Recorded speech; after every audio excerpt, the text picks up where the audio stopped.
Inilah rekaman detik-detik serangan granat militer Rusia dibantu UAV meluncur di malam hari. Serangan ini menargetkan posisi pasukan Ukraina. Rekamannya ramai beredar di Telegram pada Kamis 6 September 2022.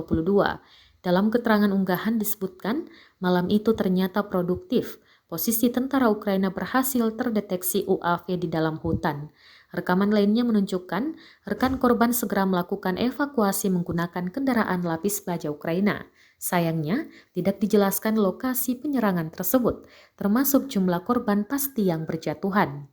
Dan diketahui invasi Rusia di Ukraina memasuki hari ke-225 pada Kamis 6 Oktober 2022.